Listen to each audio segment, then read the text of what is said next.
समाज को एक आलोकित करने का काम करता है, समाज को एक दिशा देने का काम करता है, समाज के साथ लड़ता है, समाज के साथ संघर्ष करता है और आम आदमी के जीवन में उन्नयन का प्रयास करता है। वो सैद्धांतिक हो, चाहे वैचारिक हो या कार्मिक रूप से हो, जैसे भी हो, हम कोशिश करते हैं कि आम आदमी के साथ हम 2 कदम चलें, उसके साथ चलें और उसको बताने की कोशिश करें। अगर वो कहीं भटक रहा है तो हम उसको रास्ता दिखाने की कोशिश करें। इसमें हमारे साथ आज हैं पंकज चतुर्वेदी। पंकज चतुर्वेदी नमस्कार जी। मूलतः आज की तारीख में आप लेखक हैं, पत्रकार हैं, स्तंभकार हैं और ख़ास करके इस बीच उनकी एक पुस्तक आई है, बड़ी ही अद्भुत पुस्तक है, जवाहरलाल हाजिर हों। जैसा कि इस पुस्तक के नाम से ही स्पष्ट है कि इसमें क्या होगा, जवाहरलाल को आखिर क्यों हाजिर करना चाहते हैं पंकज चतुर्वेदी। और ये खुशी की बात है कि उनकी यह पुस्तक बेस्ट सेलर में इस साल सम्मिलित हुई है। आते आते वो हाथों हाथ पुस्तक ली गई। इसका मतलब है कि आज की तारीख में पंडित जवाहरलाल नेहरू के चाहने वाले, पंडित जवाहरलाल नेहरू को पढ़ने वाले, पंडित जवाहरलाल नेहरू को समझने वालों की तादाद बढ़ रही है। तादाद तो पहले भी थी, बढ़ी थी, लेकिन बीच में ऐसा हुआ, जैसे ये कहा जाता है कि आज तो वामपंथ मार्क्सवाद बिल्कुल अपना रसातल में चला गया है, खत्म हो गया है, कम्युनिज्म खत्म हो गया, मार्क्सवाद खत्म हो गया है। लेकिन अगर हम पिछले दिनों उठा करके देखें तो जिस तरीके से पूंजीवादी संकट बढ़ रहा है, उसमें कार्ल मार्क्स के कैपिटल की सेल बढ़ गई है। लोग मार्क्स को भी ढूंढ रहे हैं, खोज रहे हैं, कहाँ है मार्क्स। लाइब्रेरियों में, पुस्तक की दुकानों में खोज रहे हैं लोग। तो जब आवश्यकता होती है, जब आवश्यकता पड़ती है या कहीं दिशा दिखाई नहीं पड़ता है, तो दूर कहीं से एक रोशनी की किरण जो दिखाई पड़ती है, जिस पर हमारी आंख केंद्रित हो जाती है, तो उसी में शायद आज की तारीख में पंडित जवाहरलाल नेहरू हैं। और पंडित जवाहरलाल नेहरू को सामने लाना या नए संदर्भों से क्या है, कैसे, हम इस पर बात करेंगे। पंकज, देखिए, गांधी और सोशलिस्ट मूवमेंट को हम बराबर नहीं तोल सकते। जब गांधीयन मूवमेंट पराभव पर था, तब सत्ता का विकल्प देने के लिए उस समय जनसंघ की कोई ताकत नहीं थी। नेहरू कहीं पे तानाशाह ना बन जाए, उसके विकल्प के रूप में समाजवाद खड़ा हुआ। हालांकि ईमानदारी देखे कि जो देश की आर्थिक नीति आती, सामाजिक नीति आती, उसमें नेहरू और समाजवादियों की नीति में कोई बहुत फर्क नहीं था, ठीक है। लेकिन राजनीति में एक प्रतिरोध का स्वर मजबूत हो, उसके लिए आचार्य नरेंद्र देव, लोहिया जी, जनेश्वर मिश्रा जी, ये पूरी पीढ़ी तैयार। मुझे जो ये मेरी व्यक्तिगत धारणा है कि आज भी यदि आप रघु ठाकुर को सुने तो वो बहुत अच्छा बोलते हैं, लेकिन होता क्या है कि उनको सुनने के बाद में जब हॉल से बाहर निकलते हो तो कैच नहीं कर पा रहा है। क्यों? उसका कारण क्या है कि आज जितने समाजवादी लोग हैं, देखिए, समाजवादियों की एक तो दुर्भाग्य रहा कि सत्ता में आने के बाद में आपस में लड़के विघटन हो जाना, वो इनकी त्रासदी रही।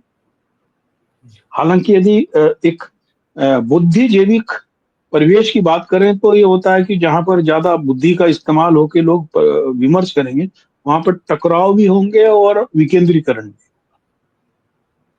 ठीक है। ये बहुत कंट्रोवर्शियल विषय है, बहुत सारी लोगों की असहमति होती है, लेकिन ये सर ये कहा जाता है कि नेहरू तानाशाह न हो जाए, इसके लिए समाजवादी आंदोलन उनके लगभग समानांतर खड़ा हुआ। लेकिन लेकिन लेकिन लेकिन गांधीवाद और गांधीयन दर्शन को अगर देखा जाए तो नेहरू तो कहीं न कहीं से समाजवादी दर्शन, समाजवादी आंदोलन के ज्यादा करीब हैं। यस, बिल्कुल है, बिल्कुल सही है, बनस्पत गांधी के। तो पंडित नेहरू जिस धारा से बिलोंग करके आते थे और उनको एक तरीके से उत्तराधिकारी उनका वो माना जाता था, उनका प्रतिनिधित्व करते थे अपने गांधी का। लेकिन उन्होंने जब भारत आजाद हो गया 1947 के बाद, जब भारत के निर्माण की बात आई, तो उन्होंने वो कहीं ना कहीं से उसके समानांतर अलग हट करके समाजवादी धारा को उन्होंने ये वरीयता दिया और उसको लेकर के वो चली। तो आप ये पंडित नेहरू का मतलब जो वो क्या कहते हैं कि जब परिवर्तन देखते हैं, राजनीतिक परिवर्तन देखते हैं, वैचारिक परिवर्तन, आप इसको किस तरीके से देखते हैं? देखिए क्या था कि नेहरू को यदि अपन शुरुआत से देखते चले तो वो जारशाही के अंत के बाद में रूस में जिस प्रकार से सत्ता परिवर्तन हुआ और कम्युनिस्ट शासन ने वहां पे वैज्ञानिक सोच, सांस्कृतिक बदलाव और साहित्यिक परिवेश, इसके जोर पर सत्ता को खड़ा किया और विश्व की ताकत बने, अमेरिका को चुनौती देने लाए। उससे नेहरू बहुत प्रभावित थे। देखिए एक चीज जानने की कि आजादी के पहले कांग्रेस आजादी की लड़ाई का एक शस्त्र थी। आजादी के बाद कांग्रेस शासन चलाने का तरीका है। बहुत एक मेरा जुमला है कि इस देश में जो भी पार्टी सत्ता में आती है वो कांग्रेस हो जाती है। उसका नाम कुछ भी हो, है ना, कांग्रेस कोई पार्टी नहीं है, कांग्रेस एक शासन चलाने का तरीका है। तो अच्छा नेहरू सर, जी जो इसी बात पर हम आते हैं। तो आपसे पंडित नेहरू थे भारत के आइकान बन के उभरे और कांग्रेस को उन्होंने नेतृत्व दिया।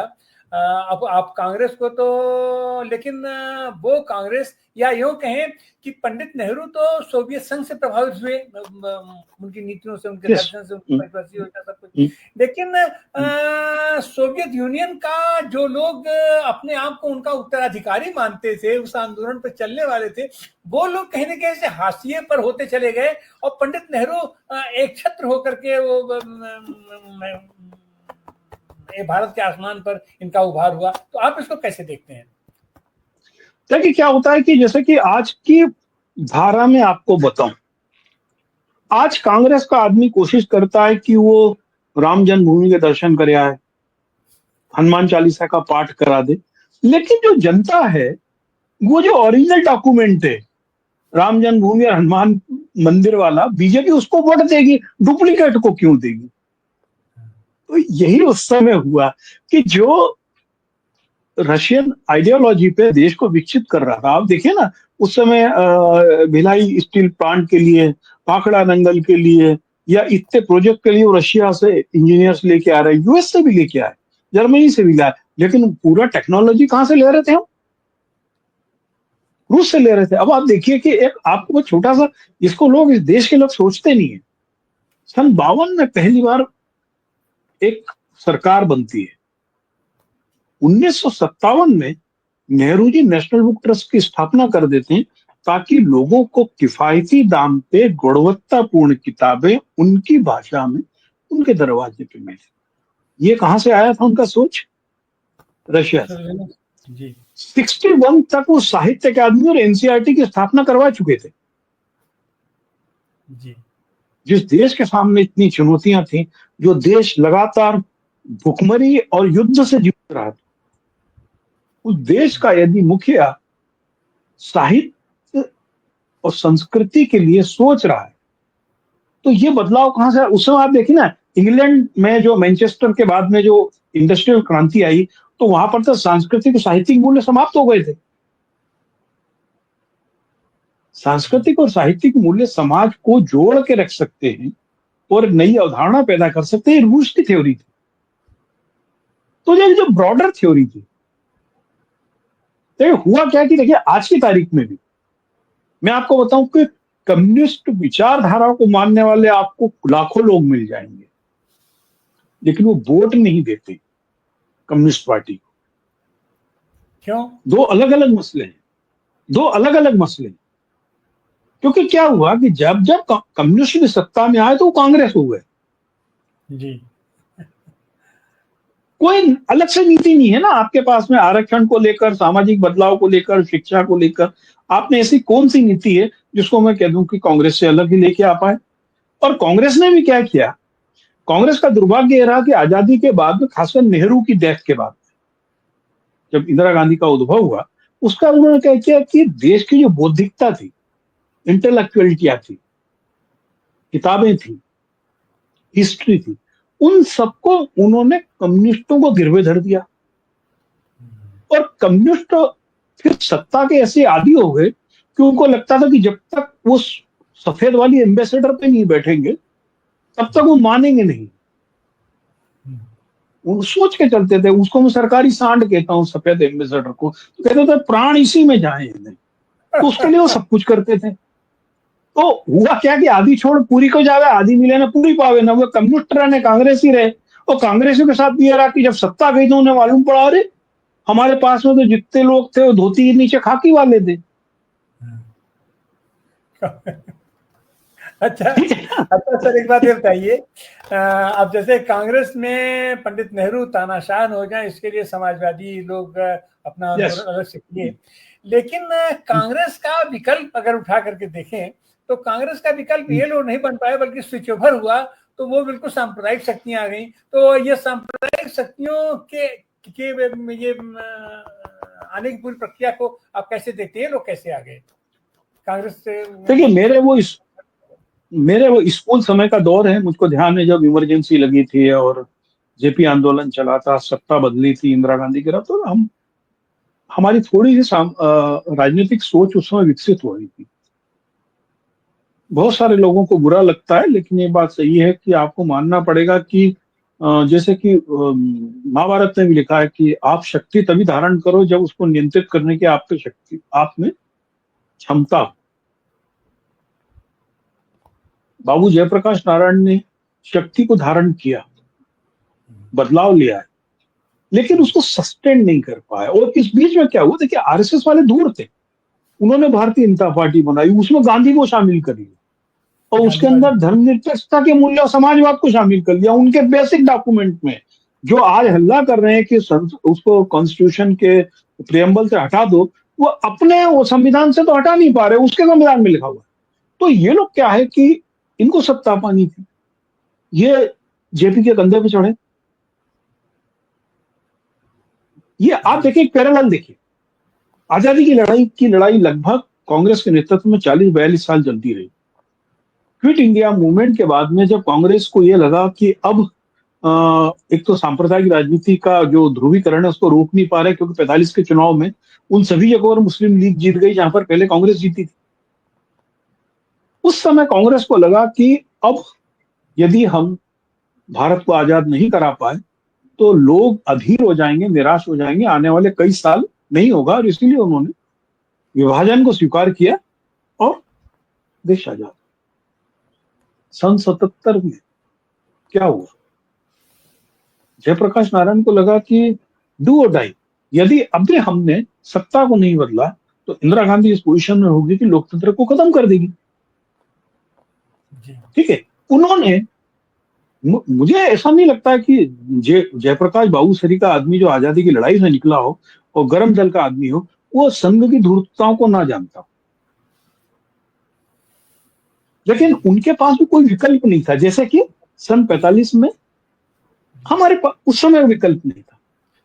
अच्छा, तभी तो हम उसको आजादी की दूसरी लड़ाई कर रहे हैं ना। एक बात बताइए कि कांग्रेस का विकल्प मतलब एक तरीके से कांग्रेस की तो अगर दर्शन माना जाए तो समाजवादी दर्शन पर ही केंद्रित थे।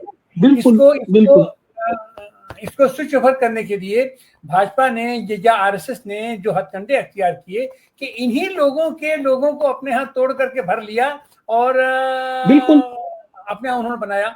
तो अभी आज की तारीख में फिर जो सिस्टम बनाया जा रहा है कि भारतीय जनता पार्टी का अपने विकल्प के रूप में जो सब लोग इकट्ठा हो रहे हैं, क्या ये लोग इकट्ठा हो पाएंगे? और उसमें सबसे बड़ी पार्टी के रूप में कांग्रेस को ही देखा जाता है। और कांग्रेस के पास नहीं, एक चीज, कांग्रेस का आखिर वो दर्शन कौन सा है जो भारतीय जनता पार्टी का विकल्प दे सकता है? ये इसकी पहचान की कौन सी है जो उसका विकल्प दे सकती है? भाई, गाय गोबर पाकिस्तान मुसलमान को माइनस कर दो तो भारतीय जनता पार्टी बराबर कांग्रेस हो जाती है जी। अच्छा, एक बात बताइए सर, हम वही कहे कि उनके पास तो जो उनके आइकॉन है, हेडगेवार है, सावरकर हैं और श्यामा प्रसाद हैं, कांग्रेस के पास आप ऐसा आज की तारीख में कौन सा आइकॉन देखते हैं जो कि उनके विकल्प में कांग्रेस को फोकस कर सकता है, कांग्रेस को रोशनी दिखा सकता है? मैं आपको एक चीज बताऊं, आप भारतीय जनता पार्टी के अध्यक्ष से लेके और गली के नेता तक उससे पूछो कि दीनदयाल उपाध्याय का एकात्मक राष्ट्रवाद पे 5 मिनट बोल दो, ये तो 5 मिनट बोल देगा मैं लिखना बंद कर दूंगा। लेकिन एक सड़क चलते आदमी को, फटीचर को आप बोल दो गांधी और नेहरू पे कुछ बोल दो, वो 5 गाली दे देगा, 5 अच्छाई बोल देगा, 5 बुराई बोल देगा। यही फर्क है। एक जबरदस्त नेता है एक तरफ और एक तरफ जबरदस्ती नेता है। ठीक है, आप वो लोग जो 45 साल लगातार आजादी के लिए संघर्ष करते रहे, उनसे आप दीनदयाल उपाध्याय की तुलना करोगे जो 22 साल की उम्र में बीएड की तैयारी कर रहा था और नेकर सुन रहा था आरएसएस की? ठीक है, इनके कोई आइकॉन नहीं है, ये फर्जी हैं। जी, फर्जी हैं। कांग्रेस के पास में आइकॉन का मौलाना अब्दुल कलाम आजाद से लेकर और आपके पास में कौन कौन नहीं है आपके पास में, है ना? आपके पास में, अरे मैं आपको बोल रहा हूं, नेहरू एक ऐसा आइकॉन है आज, जो क्योंकि मैं जब इस किताब को कर रहा था मैंने देखा कि आज आप यदि नेहरू की आइडियोलॉजी, नेहरू के विचारों, नेहरू की पॉलिसीज की बात करो तो नेक्स्ट 50 साल कांग्रेस को किसी की जरूरत नहीं है। अरे आप बात करें 5 साल राजीव गांधी का शासन रहा, राजीव गांधी ने क्या क्रांतिकारी बदलाव किया, 18 साल मतदान की आयु कर दी है, आपने पंचायती राज लागू कर दिया, आपने सत्ता के विकेंद्रीकरण पे काम कर दिया, आपने घर घर जल के नाम पे हैंडपंप गांव में टकवा दिए, आयोडीन नमक लागू कर दिया। कांग्रेसी क्या है? कांग्रेसी क्या है कि एक प्रकार के ये लोग परजीवी किस्म के हैं। आम कांग्रेसी वो किसी एक नेता के छुपक के उसका खून पी के जो लीच मोटी होती आती ना, मोटे होते ले जाना चाहते हैं। अभी राहुल गांधी मेहनत कर रहा है, सर उसके ऊपर चढ़े हुए हैं सब। हमारे पास अब समय जो केवल 5 मिनट बचा है, हम आते हैं। कांग्रेस आज की तारीख में भी अपना आइकॉन नहीं सेट कर पा रही है, कोई ऐसा प्रतीक नहीं बना पा रही है। कोई अगर ये कहा जाए कि कांग्रेस का दर्शन क्या है तो हमारे अंदाज से वहां पर अभी, जबकि उसके पास एक लंबी बड़ी विरासत है और व्यक्तित्व केंद्रित अगर बात किया जाए, आइकॉन केंद्रित बात किया जाए, तो कांग्रेस में भी जितने लोग हैं, अगर पंडित नेहरू को ही खाली फोकस कर दिया जाए तो कांग्रेस की पूरी फिलॉसफी, पूरा दर्शन आ जाता है, गांधी, नेहरू, आजाद और ये सारे लोग। लेकिन उसके बावजूद भी कांग्रेस आज की तारीख में इतनी बैंकरप्ट जैसी क्यों दिखाई पड़ रही है?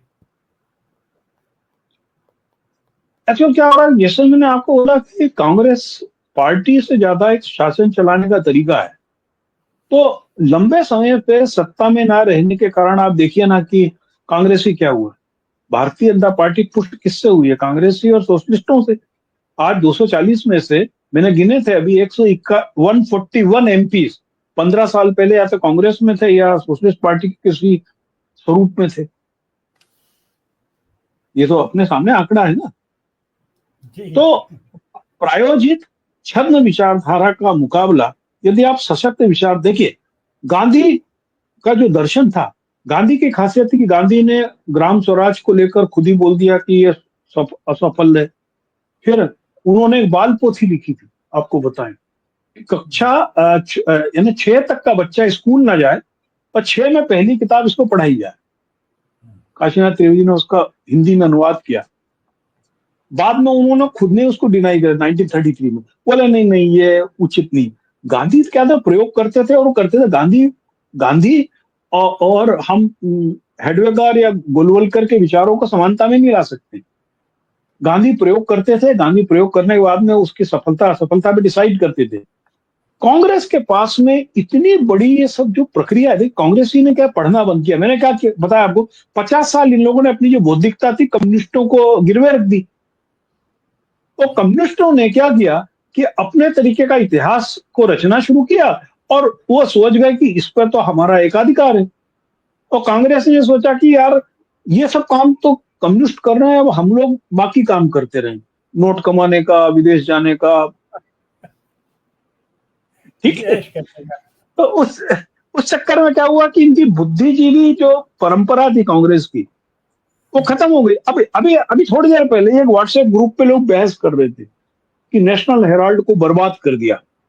जी अब उस व्यक्ति को, बड़ा पदाधिकारी है, उसको ये नहीं मालूम है कि नेहरू जी ने नेशनल हेराल्ड की स्थापना जो की थी, वो कांग्रेस के माउथ पीस के रूप में नहीं की थी। उसमें कांग्रेस की डे टू डे एक्टिविटी नहीं आती थी। उसमें देश के बुद्धिजीवी लोग लिखे, देश की समस्याओं पे, पॉलिसीज पे, इस पे बात हो। बात ही चल रही थी कि कांग्रेस इतने लंबे समय तक शासन किया, कांग्रेस के बाद इतने बड़े बड़े थैली शाह हैं, आज भी हैं। तो भी कांग्रेस एक अच्छा अखबार क्यों नहीं शुरू कर पा रही? कांग्रेस एक अच्छा न्यूज चैनल क्यों नहीं शुरू कर पा रही? भाई साउथ में है ना, डीएमके का भी है, एआईएडीएमके का भी है। जी। हालांकि अच्छा पहले सर, अपना कम्युनिस्ट पार्टी का भी अच्छा हुआ सर, करता था, हमारा तो समय नहीं है। कम्युनिस्ट। हम जी चाहते हैं कि, हमको लगता है कि ये जो फिलहाल का ये जो पूरा ये जो विकल्प तैयार करने की बारी है, उसमें आपने जो आह्वान किया है कि जवाहरलाल हाजिर हों, तो जवाहरलाल जी हाजिर हों कि इसमें क्या भूमिका हो सकती है? एक्चुअल क्या है कि देखिए, जवाहरलाल हाजिर ने जो किताब मैंने लिखी, वो यह था कि लोग तुलना करते थे कि सावरकर जेल गए और नेहरू जी तो बड़ा आराम को रहते थे। फिर आप जैसे कुपड़ लोगों से बोलो, सावरकर को तो काला पानी हुई, नेहरू जी को काला पानी क्यों नहीं हुई? अब जब उनको पता है कि भाई सीआरपीसी में जो आदमी हत्या करेगा उसका अपराध दूसरा है, और जो आदमी नमक तोड़ेगा उसका अपराध दूसरा है। ठीक है। तो मैंने इसके अंदर नेहरू जी जो 9 बार जेल गए, वो आखिर उनपे अपराध क्या थे, किस धारा के अंतर्गत गए, और जो उन पर मुकदमे चले, उस मुकदमे की कार्रवाई क्या थी, और उसके पैरेलल उनके निजी जीवन और आजादी की लड़ाई में क्या बदलाव हो रहे थे। मैंने इस किताब को, छोटी सी किताब को, इस मसले पे ही लिखा। तो ये जो पूरी किताब है बताती है कि नेहरू किस तरीके से, उनके 9वां तो मुकदमा चला ही नहीं था, क्योंकि जो 2.5 साल जेल थी उसमें कोई मुकदमा नहीं चला था, नजरबंद थे सभी। बाकी 8 मुकदमों की खासियत है, 3 बातें नेहरू ने हर बार कही। पहली चीज बोली कि मैं आपकी सरकार को मानता ही नहीं हूं, मैं आपके कानून को नहीं मानता, आपको जो करना हो करो। जी ठीक है। दूसरी चीज जो हर बार कहते थे कि मैं अपनी बात कहूंगा, आप अलाउ नहीं करोगे तो मैं लिखित दूंगा, जो बाद में भगत सिंह ने भी किया। हर बार उनका एक बयान है, कई बार लिखित है और कई बार मौखिक है, कि वो बताते हैं कि आखिर मैं ये आंदोलन क्यों कर रहा था, ये देश की स्थिति क्या है। और तीसरी चीज जो बड़ा मजेदार है, वो हर बार है कि हर बार वो कहते थे कि जिस भी व्यक्ति ने मेरे भाषण को नोट करके तर्जुमा किया है, वो नौकरी करने लायक नहीं, क्योंकि उसका अनुवाद भ्रष्ट है। ये 3 चीजें हैं। ठीक है। अच्छा सर, वो कहते थे आपसे, मेरा जी जी सर, आपके साथ बड़ा अच्छा लगा। आपके साथ फिर हम बात करेंगे इस पर लेकर के। और निश्चित रूप से आज की तारीख में भारत का आइकॉन अगर कोई था, अगर कोई है, और आगे आने वाले दिनों में भी हो सकता है, तो पंडित जवाहरलाल नेहरू हैं, जो गांधी के बिल्कुल उत्तराधिकारी हैं, जो भारत के जनमानस में, भारत के लोक मन में बसे हुए हैं। और जो उनका दर्शन था, जो उनकी फिलॉसफी थी, जो उनके काम करने का तौर तरीका था, वही भारत को आगे